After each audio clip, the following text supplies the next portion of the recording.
안녕하세요. 오늘도 돌아온 주요 만나의 시간입니다. 오늘 계속해서 우리가 에베소서를 살펴보게 될 텐데요. 오늘 본문에서 우리에게 주시는 그 교훈이 무엇인지 그 교훈을 받고 우리가 그 교훈대로 살아가셔서 정말 내 영의 풍성한 그리고 하나님께 점수를 진하게 탈 수 있는 그런 시간 되시기를 간절히 바라면서 지금부터 저와 함께 출발하시죠. 오늘도 함께하는, 수요일에 함께하는 하나님의 은혜의 말씀인 성경 맛보기 에베소서 시간입니다. 오늘도 성경의 맛을 알아가시기를 바라면서 에베소서 출발하도록 하겠습니다. 오늘 본문 말씀은 에베소서 1장 3절에서 6절 말씀인데, 이 말씀을 통하여서 우리가 오늘 찾아갈 수 있는 교훈을 얻어가시기를 바랍니다. 함께 읽겠습니다. 찬송하리로다. 하나님 곧 우리 주 예수 그리스도의 아버지께서 그리스도 안에서 하늘에 속한 모든 신령한 복을 우리에게 주시되, 곧 창세전에 그리스도 안에서 우리를 택하사 우리로 사랑 안에서 그 앞에 거룩하고 흠이 없게 하시려고 그 기쁘신 뜻대로 우리를 예정하사 예수 그리스도로 말미암아 자기의 아들들이 되게 하셨으니, 이는 그가 사랑하시는 자 안에서 우리에게 거저 주시는 바 그의 은혜의 영광을 찬송하게 하려는 것이라. 아멘.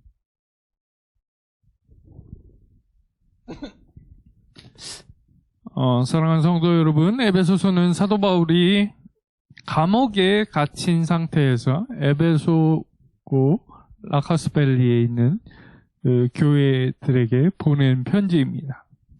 바울은 이 편지에서 첫머리에 구원에 관한 삼위 하나님의 사역에 대해서 자세하게 설명을 하고 있습니다. 구원에 관한 삼위 하나님의 사역에 대해서 말하고 있습니다. 하나님의 구속 사역을 말하고 있는 본문에서 오늘의 교훈을 찾아보고자 합니다. 오늘 본문은 성부 하나님의 구속 사역을 찬양하고 있습니다. 즉 성부 하나님을 찬양하고 있다라는 것입니다. 첫 번째로 깨닫게 되는 것은 하나님을 찬양해야 한다라는 것입니다. 찬양해야 된다. 사도 바울은 가장 먼저 구속을 위한 성부 하나님의 활동을 설명하면서 본문의 첫머리에 찬송하리로다 라는 말로 하시면서 하나님 찬양을 받으십시오 라는 표현으로 시작하고 있습니다.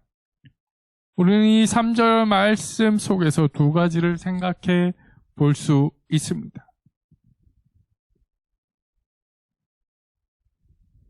첫 번째 교훈입니다. 첫 번째는 하나님께 드려져야 할 가장 높은 일이 무엇이냐? 그것이 찬송이라는 것입니다.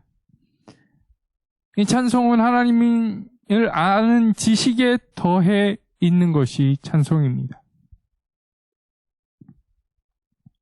하나님을 아는 지식이 없는데 찬송을 한다? 이것은 그저 세상적인 노래와 똑같다라고 보시면 됩니다. 하나님 모르는데 찬송을 따라 불러요. 이거는 찬송이 아니죠.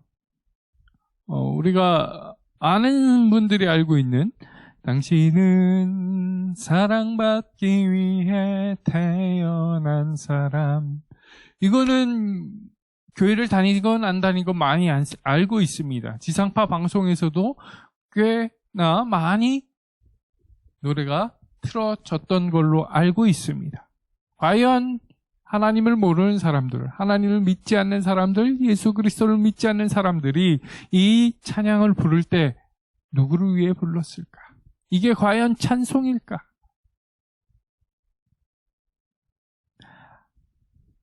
아니다라는 것입니다. 찬양은 무엇이냐? 하나님을 아는 지식에서 출발하는 것이 찬송이다 라는 것을 우리가 깨달아야 됩니다. 하나님을 아는 지식이 있지만 지식이 있지만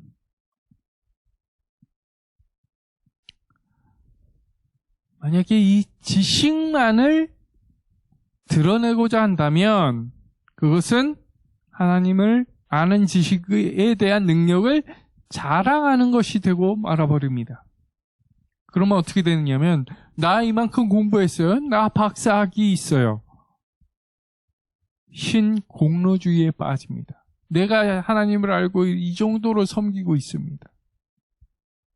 이는 자기의 행위를 숭배하는 우상 숭배와 다를 바가 없다라는 것입니다.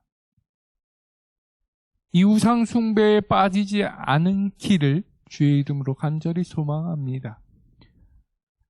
두 번째 교훈입니다. 두 번째는 성도가 해야 할 지고지순한 일이 무엇이냐? 바로 찬양이라는 것입니다. 찬송과 찬양을 굳이 여기서 구분했습니다. 예. 찬양이란 무엇이냐? 단순히 신체의 그 발성이나 악기를 통한 음악행위가 아닙니다. 통상적으로 이렇게 생각할 수가 있습니다.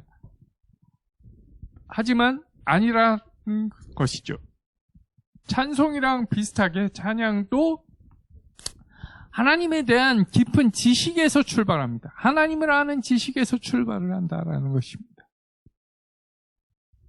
하지만 찬송과 찬양이 조금 다른 이유는 바로 이것입니다. 하나님을 위한 넓은 실천이 바로 찬양입니다. 그리고 하나님에 의한 구속 지식에서 출발합니다. 출발을 하고 이제 그 구속 생활에서 발전한 것이 찬양입니다.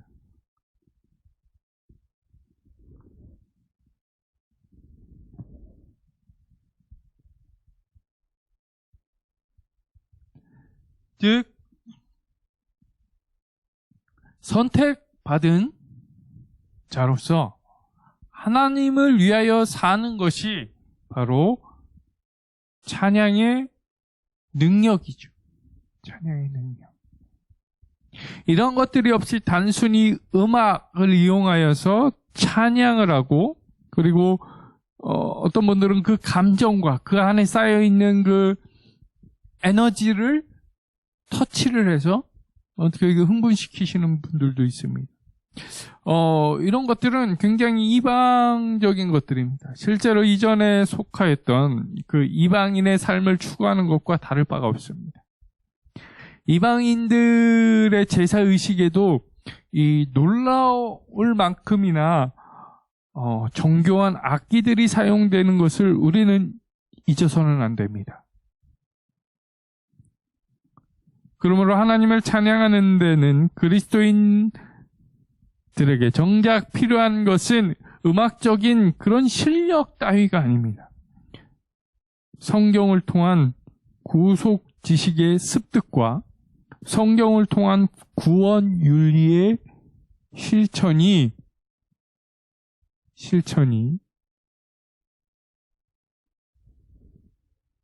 필요하다라는 것이죠. 즉 이것을 우리가 어떻게 설명을 할 수가 있느냐라고 한다면 바로 선택과 예정에 대한 진정한 이해가 찬양의 밑바탕이 돼야 된다라고 말할 수 있다라는 것이죠.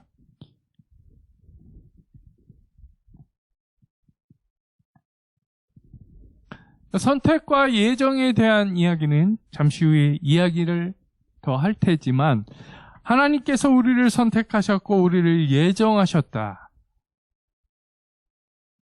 이 진정한 이해가 있어야만 정말 우리가 의도하지 않아도 의식하지 않아도 저절로 마음을 다해서 찬양을 할 수 있고 찬송을 할 수 있게 된다라는 뜻일 것입니다.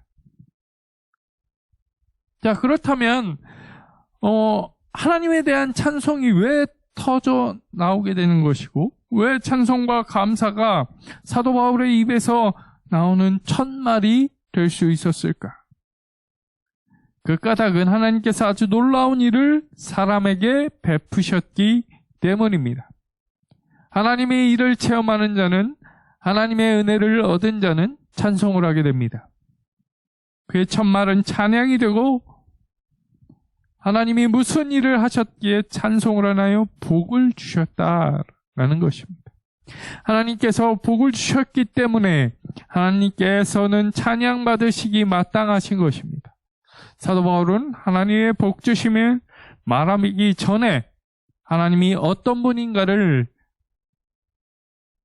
말하고 있습니다. 찬양받으신 하나님은 어떤 분인지를 사도 바울은 세 가지로 이야기하고 있습니다.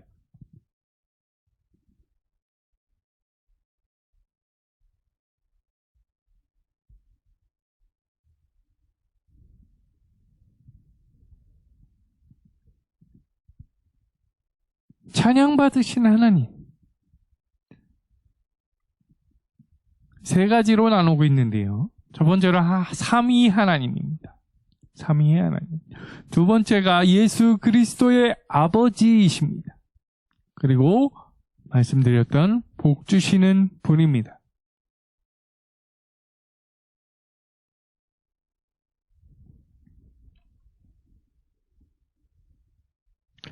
자, 그렇다면 첫 번째, 삼위 하나님 살펴보도록 하겠습니다. 삼위 하나님은 말하면서 그 말 뜻은 이렇습니다. 하나님 그 자체라는 것이죠. 창조주 하나님, 이 모든 만물을 창조하신 하나님이 삼위 하나님이시다. 그리고 이 만물을 창조하시고 경영하지 않고 그냥 내팽개친 분이 아니라 이 만물을 아직도, 지금도, 그리고 미래에도 다스리고 계신 분, 그리고 다스리시는 분이다 라는 것을 말하고 있는 것입니다. 그래서 이 하나님에 대한 바른 인식이 있어야 됩니다. 그래서 교회의 풍요라는 것은 이 하나님에 대한 바른 인식에 달려있다라고 말을 할 수 있습니다. 이것을 우리가 읽지는 않았지만 본문이 있는 1장 23절에 이렇게 말하고 있습니다. 함께 있습니다. 교회는 그의 몸이니 만물 안에서 만물을 충만하게 하시는 이의 충만이니라. 자, 그런데 하나님의 충만은 교회에서 가장 잘 발견됩니다. 왜냐하면 교회는 만물을 충만하게 하시는 하나님의 충만이기 때문입니다. 교회는 그의 몸이니 만물 안에서 만물을 충만케 하는 자의 충만이니라. 교회는 하나님과 일치된 성격을 지니며 하나님은 교회에서 일치된 특성을 주십니다. 이것이 교회의 풍요이며 능력인 것입니다. 교회에 대한 개념을 잘 잡으셔야 됩니다. 교회는 건물이 교회가 아닙니다. 그 교회의 구성원들, 즉 각각 개개인이 교회라는 것입니다.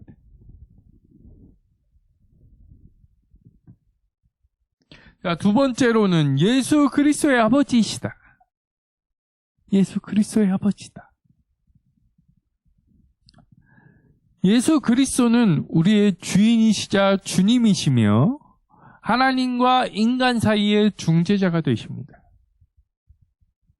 예수 그리스도는 죄악 가운데서 우리를 구원하신 분이시며 생명의 주인이시고 인생의 주인이십니다. 예수 그리스도는 성도들을 주관하시며 관장하시는 분입니다. 예수 그리스도를 주님으로 믿는 관계가 우리 인생의 결정적이며 우리 인생을 힘있게 합니다. 그래서 이 세상에 그 어떤 세력도 틈타지 못하게 하기 때문에 우리 인생이 힘이 있을 수 있습니다. 주인이 종을 주관하듯이 예수 그리스도께서 성도들을 다스리십니다. 하나님은 바로 이러한 예수 그리스도의 아버지이십니다. 예수 그리스도를 통하여 예수님의 아버지에서 우리의 아버지, 나의 아버지로 관계가 발전되게 된 것입니다. 세 번째로는 복 주시는 분입니다. 복 주시는 분이다. 하나님은 우리를 높여주실 수 있는 분입니다. 이것이 우리가 하나님께 복이 있으라 라고 찬양하는 이유 중에 하나입니다. 하나님께서 우리에게 복을 주셨기 때문에 우리는 입만 열면 찬양을 해야 됩니다. 아니, 찬양이 흘러나옵니다. 하나님께서 자신과 관계하는 자에게 반드시 복을 주시는 분이기 때문입니다. 그래서 복의 대상은 되게 한정적이지 않고 포괄적입니다. 우리는 본래 육체의 종교관에서 행하던 사람들입니다. 아담의 후손이기 때문이죠. 하나님의 은혜가 아니고서는 죽음의 자리에서 구원받을 수 없는 상태였습니다. 그러나 하나님께서 우리에게 은혜로 그 죽음의 자리에서 구원을 받을 수 있었죠. 이것이 진정한 하나님의 복입니다. 어떻게 하나님께서 이런 복을 주실 수 있었느냐? 하나님은 복의 주관자이시기 때문에 가능했던 것입니다. 구원의 복은 전적으로 하나님에게서부터 오는 것입니다. 하나님이 우리에게 복을 주셨다는 사실을 알 때 다른 복을 추구하지 않을 뿐더러 다른 복에 만족하지도 않습니다. 하나님을 의지하는 것이 철저하게 됩니다. 우리에 대한 하나님의 생각이 하나님에 대한 우리의 생각으로 나아가게 하는 것이 바로 구원의 복입니다. 그런데 하나님은 모든 영적인 복으로 복을 주시는데 여기서 우리 우선 복의 질이 나옵니다. 영적인 복이다라고 했을 때 하나님은 단순히 물질적인 만족을 위해서 우리에게 물질적인 복을 허락하시는 분이 아닙니다. 물론 물질까지도 그것이 하나님께서부터 온 것임을 확신하면 그 자체로도 영적인 성격을 가지는 것이라고 두말하면 잔소리겠지요. 성도들은 하나님의 영적인 복을 받기 때문에 영적인 것이 무엇인지 깨닫게 됩니다. 이러한 의미에서 성도라고 하지만 영적인 것을 고려하지 않는 자는 그 이단적인 것입니다. 전혀 세상적인 것만 고려하는 것은 적그리스도적이다라고 완고하게 표현할 수도 있게 됩니다. 또한 여기에 복의 양이 나오게 되는데요. 이것은 모든 복입니다. 하나님의 온전성, 절대성, 완전성, 완벽성을 의미하는데 어떤 종류의 복이냐? 보다는 얼마나 하나님의 은혜가 큰지에 초점이 맞춰져 있어야 한다라는 것입니다. 하나님은 은혜에 풍성하신 분이기 때문입니다. 그렇다면 한 걸음 더 나아가서 하나님의 복의 내용이 무엇일까? 사도 바울은 하나님의 복을 선택과 예정이라고 말하고 있습니다. 선택에 대해 살펴보면 하나님은 우리를 선택하셨다는 것입니다.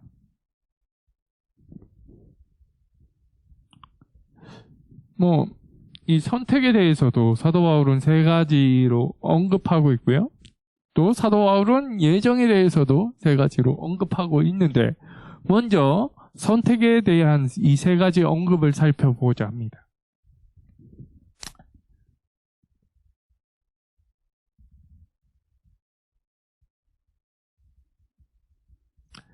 자, 첫째는 하나님의 선택입니다.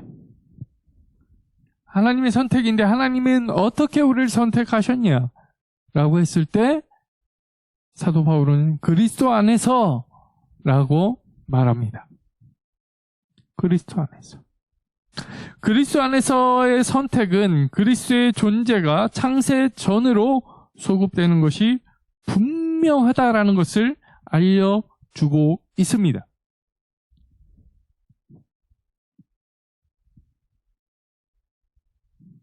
자, 1호, 2로 봤을 때 둘째는 선택의 시간인데 이 창세 전에 이 그리스도가 있었다라는 것을 확실하게 안다면 이 선택의 시간은 창조 전에 이루어진 영원한 선택이 됩니다. 시간이 있기 이전의 선택입니다. 따라서 영원에서 성취된 선택이 시간에서 포기될 수 없습니다. 선택의 기반은 든든합니다. 왜일까요? 시간이 있기 전의 선택이기 때문입니다. 따라서 영원에서 성취된 선택이 시간에서 포기될 수 없는 것이죠. 영원한데 이 유한한 시간에서 포기될 수 있겠습니까? 그렇다고 이제 구원파처럼 한 번 선택하셨으니까 무슨 짓을 하고 살든 우리는 구원받는다. 이런 쪽의 그 주장과는 조금 다르게 생각이 되어져야 합니다. 창조 전에 이루어진 선택. 그리고 셋째로는 선택의 목적입니다. 이 목적은 그 선택하신 것과 선택의 목적은 그 선택한 모든 이들이 거룩하고 흠없는 자들이 되도록 하기 위함입니다. 즉 선택의 목적은 성결과 무흠이라고 할 수 있겠습니다. 구원 이전에 우리는 불결하고 부정한 존재였습니다. 구원받기 전에 인간에 대한 정의는 타락과 비참이라고 우리는 알고 있습니다. 우리 시대의 교회가 가지고 있는 문제점 중에 하나는 인간의 타락과 비참에 관하여 잘 말하지 않는다라는 점입니다. 세속주의에 어쩔 수 없이 물들어 살고 있는 그 사람들의 그 가치관과 타협이라고 볼 수도 있는데 그렇다고 이걸 아예 말하지 않으면 안 되잖아요. 근데 거의 말하지 않습니다. 거의 말하지 않습니다. 안타까운 현실이죠. 다시 돌아와서 이런 하나님의 선택의 실현으로 인간은 거룩과 무흠에 이르게 됩니다. 하나님과의 관계는 하나님에 의하여 이루어진 것입니다. 이 모든 것을 이루는 것은 하나님의 사랑입니다. 인간은 불가능합니다. 그러므로 하나님의 선택으로 성결과 무흠에 이른 성도들은 늘 하나님 앞에서를 의식하며 살아야 됩니다. 하나님을 위하여 산다라는 것을 의식하며 살아야 됩니다. 그리고 하나님 앞에서 성결하고 무흠하다면 사람들 앞에서 거룩하고 깨끗해야 한다는 것은 두말할 나위 없습니다. 여기서 성도들의 윤리가 시작되는 것입니다. 이제 하나님의 예정에 대해서 살펴보겠습니다. 우리를 예정하셨다라는 것인데요. 이 예정도 세 가지로 차근차근 설명하도록 하겠습니다. 첫 번째로 사도 바울은 예정의 목적을 이야기하고 있습니다. 목적은 단순합니다. 하나님의 모든 기업에 참여하는 자가 되게 하는 것입니다.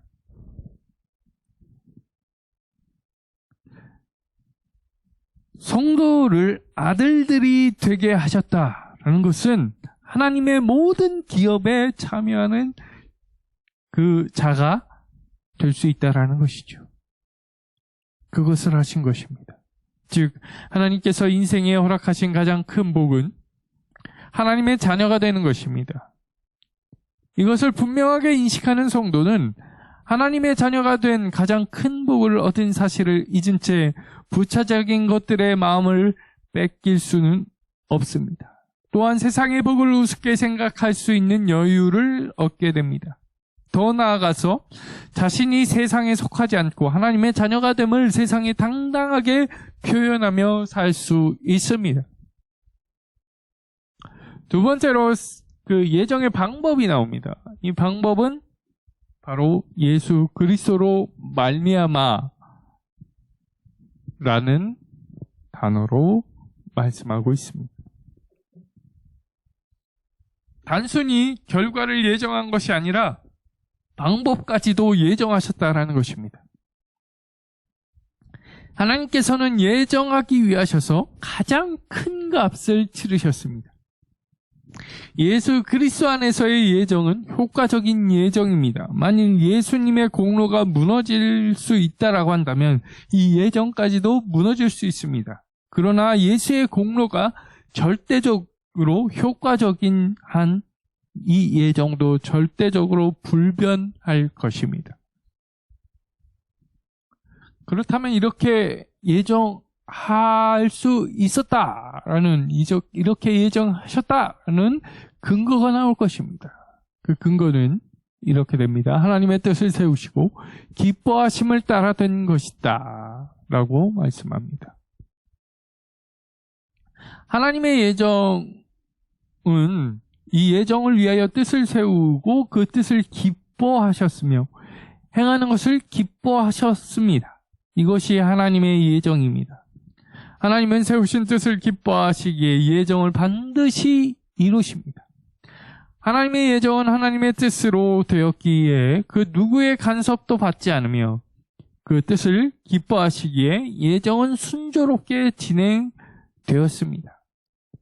구원에 참여하게 된 것은 주먹구구식으로 어쩌다 보니 생긴 일이 결코 아닙니다. 우연히 아메바, 단세포가 세포 분열을 해서 우리가 탄생하게 된 것이 아니다라는 것이죠.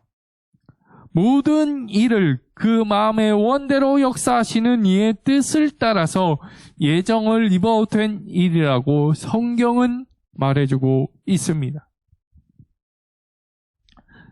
뜻만 세우면 세상을 창조하기도 하시고 폐하기도 하실 전지전능하신 분의 예정입니다. 우리를 구원하시는 하나님의 은혜는 완전한 계획 가운데 실행되었습니다. 그러므로 하나님의 구원은 완전한 보장이 이루어진 일입니다. 이것은 무너질 수 없으며 누구의 계획의 실행을 방해받을 수 없는 일입니다.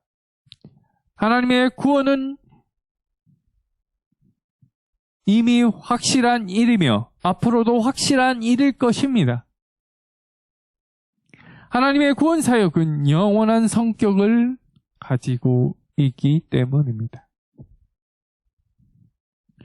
성부 하나님의 선택과 예정으로 말미암아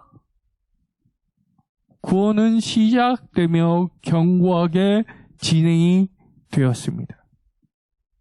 그래서 선택과 예정인 하나님의 은혜에 인하여서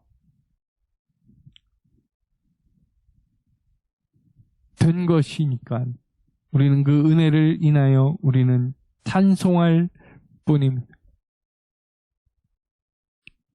왜냐하면 하나님의 선택과 예정은 우리를 하나님을 찬송하게 함으로 변화시켰기 때문입니다. 오늘도 하나님의 곁에 가는 그날까지 곁에 가서도 영원히 하나님만을 찬양하는 그리스도인이 되시기를 바랍니다. 오늘은 여기까지 하겠습니다. 기도하겠습니다. 사랑의 하나님 감사합니다. 오늘도 에베소서의 말씀을 통하여서 우리는 하나님의 기뻐하시는 뜻에 의하여서 선택과 예정을 당하였습니다. 그것을 바로 아는 자만이 하나님을 찬양할 수 있음 또한 배웠습니다. 느꼈습니다. 깨달았습니다. 하나님, 지금 이 순간부터 우리는 우리에게 가진 것이 세상적으로 가진 것이 없지만 영원하신 선택과 예정 가운데에서 하나님이 선택하셨으니 그 선택하신 은혜, 구원하는 받은 은혜, 구원해 주신 그 은혜만으로도 항상 하나님의 나라가 능그날까지 1분 1초라도 내가 입만 열면 하나님을 찬양하는 그리스도인이 될 수 있도록 인도하여 주옵소서. 오늘 무덥지만 하나님을 찬양하는 일에 더욱더 힘쓸 수 있는 우리 모두가 되게 하여 주실 줄 믿사오며 우리 주 예수 그리스도의 이름 받들어 기도드리옵나이다. 아멘.